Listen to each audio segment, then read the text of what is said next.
प्यारे बच्चों नमस्कार। मैं हूं लवकुश मिश्रा और फिजिक्स मैथ लेक्चर में आपका स्वागत है। बच्चों आज के इस वीडियो लेक्चर में हम लोग विद्युत आवेश तथा विद्युत क्षेत्र का जो पहला चैप्टर चल रहा है उसका हम लोग दूसरा वीडियो लेक्चर पढ़ेंगे। तो चलिए स्टार्ट करते हैं।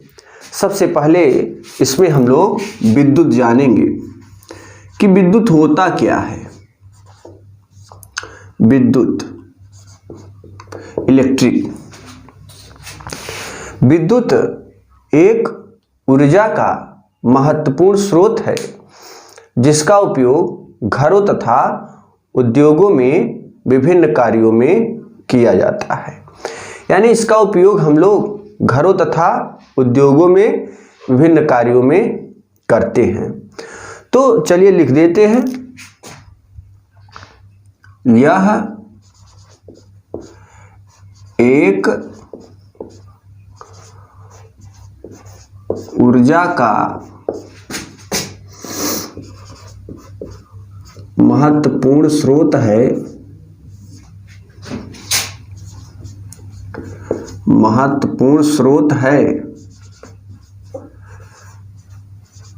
जिसका उपयोग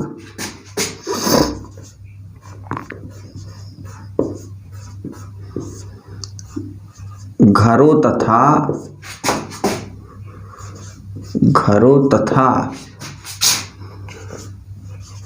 उद्योगों में विभिन्न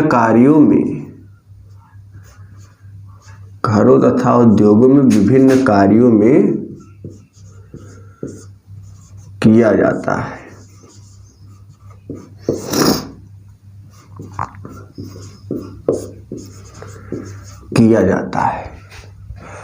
अब देखिए प्यारे बच्चों, इसमें हम लोग विद्युत यानी इलेक्ट्रिसिटी के बारे में जानेंगे। इलेक्ट्रिसिटी के बारे में। इलेक्ट्रिसिटी शब्द की उत्पत्ति ग्रीक भाषा के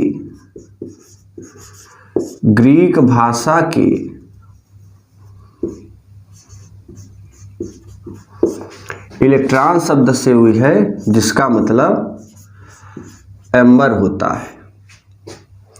इलेक्ट्रिसिटी शब्द की उत्पत्ति ग्रीक भाषा के इलेक्ट्रॉन शब्द से हुई है जिसका मतलब एम्बर होता है। एम्बर एक ऐसा पदार्थ है प्यारे बच्चों जो कि ऋण आयन वस्तु है। ऐसी कई वस्तुओं के नाम हैं जो ऋणायन रगड़ने पर ऋण आयन देती हैं और धन आयन। जैसे अगर हम बात करें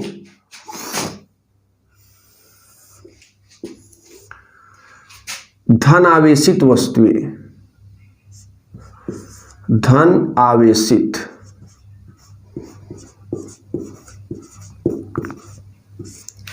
और ये है ऋण आवेशित।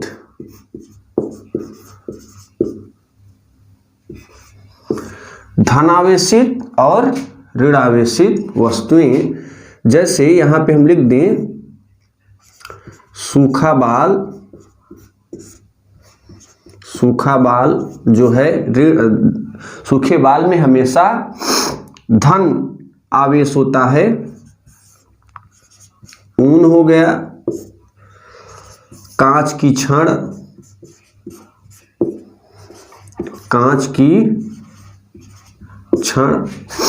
और ऋण आवेशित वस्तुएं जैसे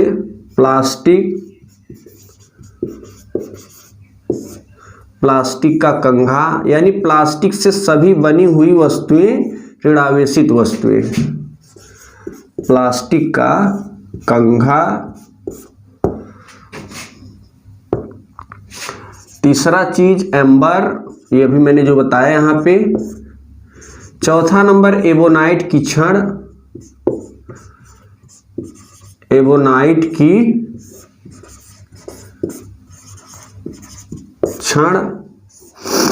पांचवा नंबर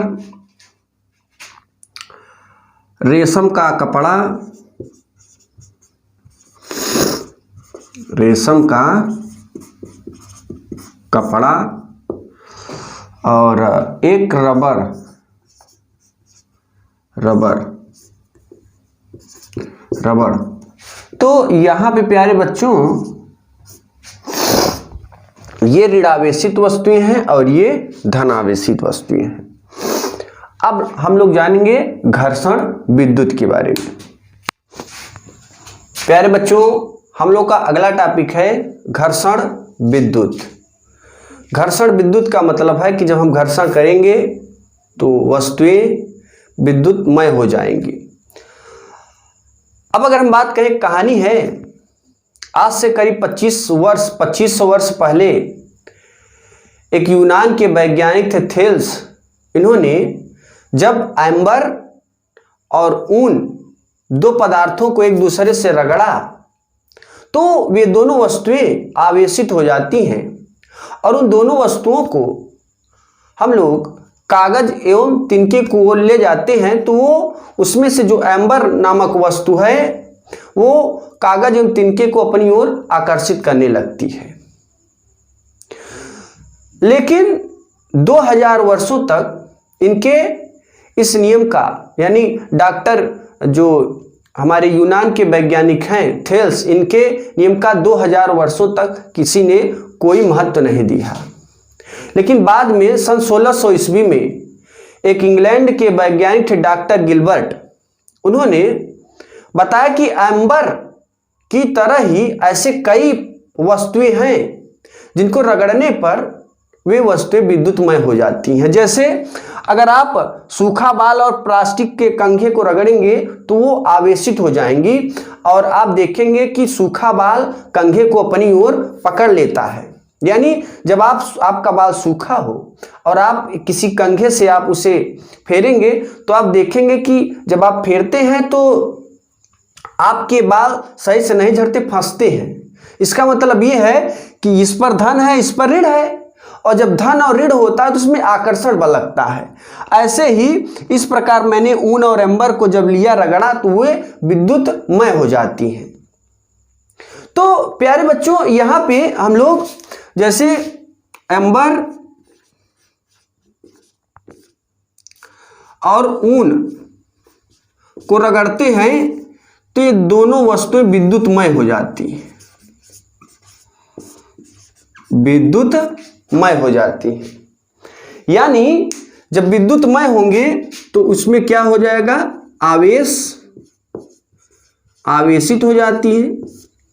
और आप जानते हैं कि आवेश, जब किसी वस्तु पर आवेश आ जाता है तो या तो धनायन होगा या तो ऋणायन। अब हम लोग को तो उस जमाने में तो नहीं पता था कि आवेश की किसने खोज की, लेकिन इस जमाने में हम लोग को पता है कि धनात्मक आवेश और जो ऋणात्मक आवेश है उसकी खोज बेंजामिन फ्रैंकलिन नामक वैज्ञानिक ने किया था। फिर समझिए, धनात्मक एवं ऋणात्मक आवेश की खोज बेंजामिन फ्रैंकलिन नामक वैज्ञानिक ने किया था। तो जब आप एम्बर और ऊन को रगड़ते हैं तो वो विद्युतमय हो जाता है, और जब कोई चीज विद्युतमय हो जाएगा तो वो आवेशित हो जाता है। आवेशित के कारण उस पर धन आवेश और ऋण आवेश आ जाता है। तब उसको हम किसी कागज एवं तिनके की ओर ले जाते हैं तो वे छोटी छोटी वस्तुओं को अपनी ओर आकर्षित करने लगता है। तो यहां पे देखिए प्यारे बच्चों, अब इसमें हम जैसे सूखा बाल और प्लास्टिक ले ले तो इसमें आप देखेंगे कि जैसे सूखा बाल या इसमें से कांच की छड़ और प्लास्टिक ले लेते हैं। कांच की छड़, कांच की छड़ और प्लास्टिक, इन दोनों को आपस में रगड़ते हैं तो ये दोनों वस्तुएं आवेशित हो जाती हैं। यानी इस पर धन और इस पर ऋण आवेश आ जाता है। दूसरी चीज, आप कोई भी वस्तु लीजिए, कांच की छड़ एम्बर से रगड़ेंगे तो इस पर धन आएगा, इस पर ऋण आएगा। यानी दो वस्तुओं को आपस में रगड़ने पर दोनों वस्तुओं में समान मात्रा में विपरीत आवेश प्राप्त होते हैं। यानी अगर इस पे 20 इलेक्ट्रॉन धन में है तो वही चीज इसमें ऋण में होते हैं दो वस्तुओं को रगड़ने पर। तो प्यारे बच्चों, ये जो आवेश होता है, अगर हम कह दें आवेश क्या होता है, किसे कहते हैं आवेश, जब दो वस्तुओं को आपस में रगड़ते हैं तो दोनों वस्तुएं आवेशित हो जाती हैं।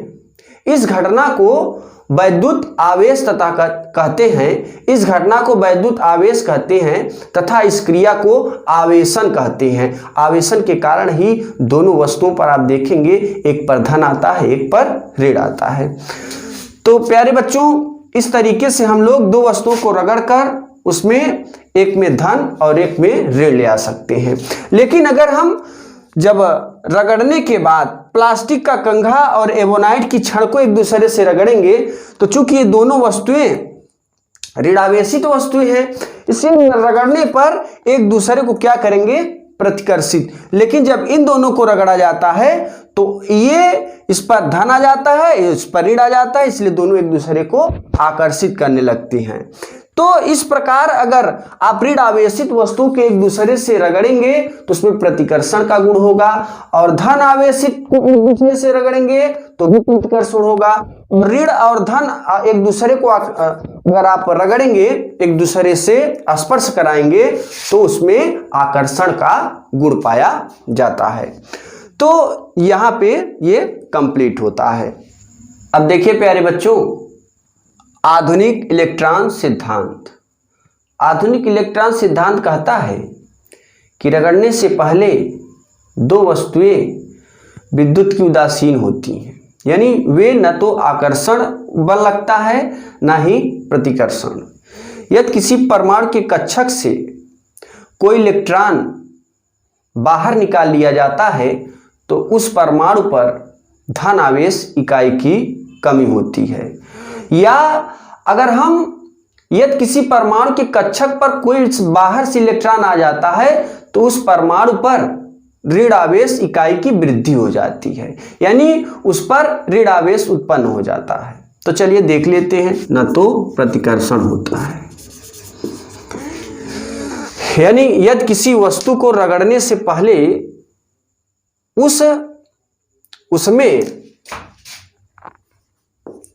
उसमें इलेक्ट्रॉनों और प्रोटॉनों की संख्या बराबर होती है, जिसके कारण वस्तु उदासीन होता है और ना ही उसमें आकर्षण होता है ना ही प्रतिकर्षण। या हम कहें, अगर इसमें नोट पॉइंट की बात करें प्यारे बच्चों,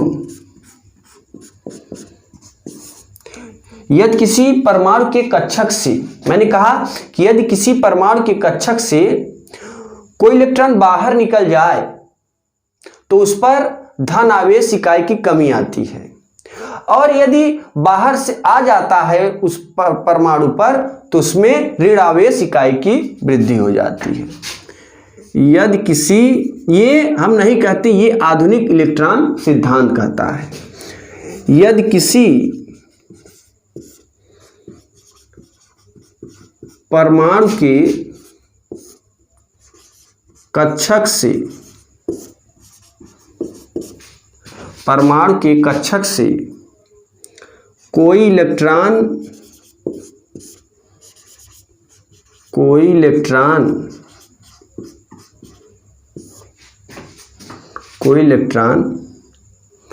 बाहर चला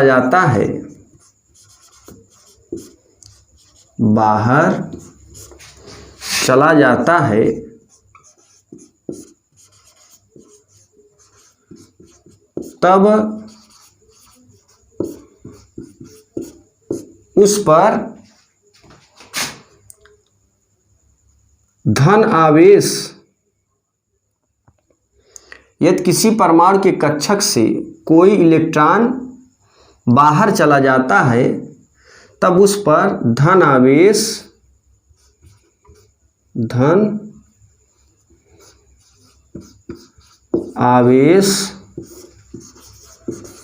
इकाई की कमी होती है। धन आवेश इकाई की कमी होती है। यानी प्यारे बच्चों, अगर ये सोडियम है, सोडियम परमाणु से कोई इलेक्ट्रॉन बाहर निकल जाए तो इस पे धन आवेश आ जाएगा। और यदि यानी इलेक्ट्रॉनों की कमी से, यहाँ पे लिखेंगे इलेक्ट्रॉनों की कमी से परमाणु पर धन आवेश, धन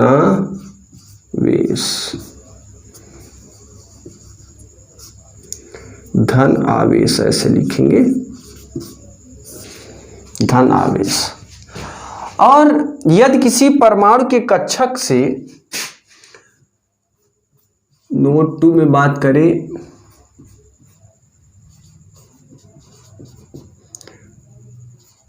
यदि किसी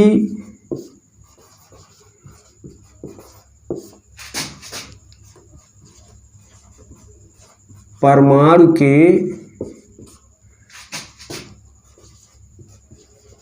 कक्षक पर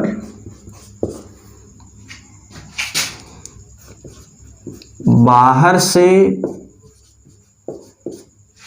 कोई इलेक्ट्रॉन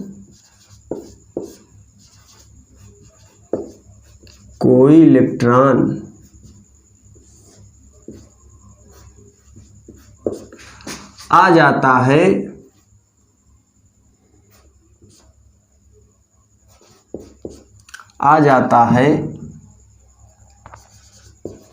तो उस परमाणु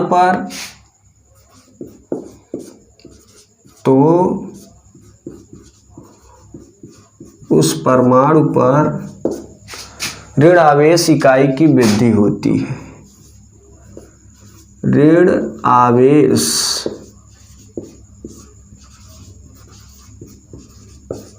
इकाई की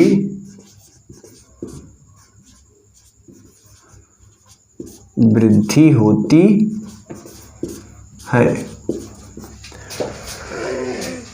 यानी अगर कोई हम एल्यूमिनियम ले लें और इस पे एक इलेक्ट्रॉन जब बाहर से आ जाता है तो Al- हो जाता है, यानी इलेक्ट्रॉनों की अधिकता से परमाणु पर ऋण आवेश होता है।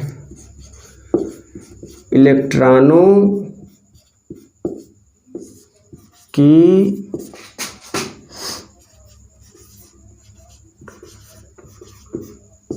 अधिकता से ऋण आवेशित हो जाता है, ऋण आवेशित यानी ऋण आवेशित हो जाता है।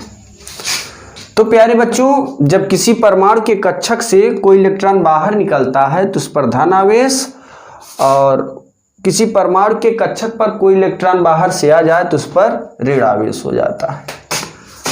अब आप जानते हैं कि जो कण होता है, कण यानी पदार्थ, कण यानी पदार्थ, कण जो है या पदार्थ अणुओं से मिलकर बने हैं, अणुओं से, और अणु परमाणुओं से मिलकर बने हैं। अणु जो है परमाणु से मिलकर बने होते हैं। और प्यारे बच्चों, परमाणु में आप जानते हैं कि परमाणु में क्या होता है, इलेक्ट्रॉन, प्रोटॉन और न्यूट्रॉन। इलेक्ट्रॉन ऋण आवेशित होता है, प्रोटॉन धनावेशित होता है, और ये विद्युत का उदासीन होता है। यानी इतना फटाफट इसकी सर लीजिए तो हम लोग आगे बढ़ेंगे। यानी अगर किसी नाभिक में एक हम नाभिक बना लें तो यहाँ पर आप देखेंगे कि जो इलेक्ट्रॉन होता है प्यारे बच्चों, इलेक्ट्रॉन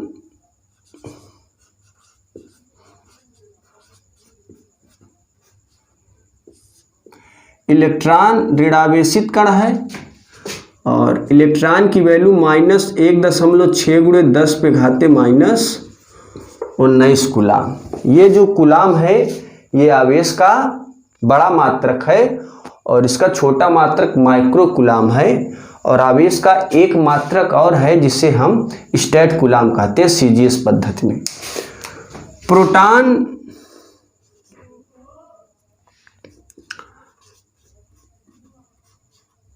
प्रोटॉन धनावेशित कण है, इसकी वैल्यू इतनी होती है लेकिन वही चीज़ धन में होता है।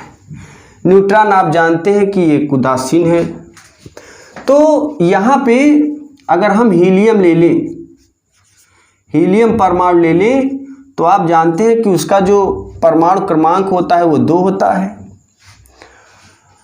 और एक हम इस तरीके से अगर परमाणु में उपस्थित क्या होते हैं, इलेक्ट्रॉन, प्रोटॉन, न्यूट्रॉन। तो प्रोटॉन और जो न्यूट्रॉन होते हैं प्यारे बच्चों वो तो नाभिक में होते हैं और ये जो कक्षक होता है बाहर भाग में, इस पर इलेक्ट्रॉन चक्कर लगाते हैं। तो यहाँ पर आप जब दो वस्तुओं को रगड़ते हैं, रगड़ने से पहले आधुनिक इलेक्ट्रॉन कहता है कि दोनों वस्तुएं विद्युत के उदासीन होते हैं। क्यों होते हैं? क्योंकि रगड़ने से पहले अगर हम हीलियम परमाणु के वैल्यू को ले लें तो यहाँ पर आप देखते हैं कि इसमें 2 इलेक्ट्रॉन और 2 प्रोटॉन, और 2 इलेक्ट्रॉन आप जानते हैं कि धन में, ऋण में, और 2 प्रोटॉन धन में। ये दोनों कट जाएंगे तो ये 0 आ जाएगा, यानी उदासीन हो जाता है। कोई वस्तु, कोई परमाणु, कोई वस्तु रगड़ने से पहले हमेशा विद्युत का उदासीन होता है, इसलिए उसमें ना तो आकर्षण होता है ना ही प्रतिकर्षण गुण होता है। अब देखिए, जैसे हम लोग एक ले ले पदार्थ एवोनाइट की छड़ ले ले, एवोनाइट की छड़, एक एवोनाइट की छड़ ले ले और एक कांच का टुकड़ा ले ले, कांच का टुकड़ा। अब इन दो वस्तुओं को जब रगड़ेंगे ना तो इसके जो इलेक्ट्रॉन होंगे ये इलेक्ट्रॉनों का स्थानांतरण हो जाएगा। अगर इसमें 4 इलेक्ट्रॉन ऑलरेडी हैं तो उसके चारों इलेक्ट्रॉन निकलकर इसमें चले आएंगे, तो ये जो है ऋणावेशित हो जाता है और वही चीज इसमें धनावेश हो जाता है। अभी मैंने बताया कि यदि किसी परमाणु के कक्षक से कोई इलेक्ट्रॉन जब बाहर निकलता है तो उस पर धन आवेश और जिस पर जाएगा उस पर ऋण आवेश हो जाएगा।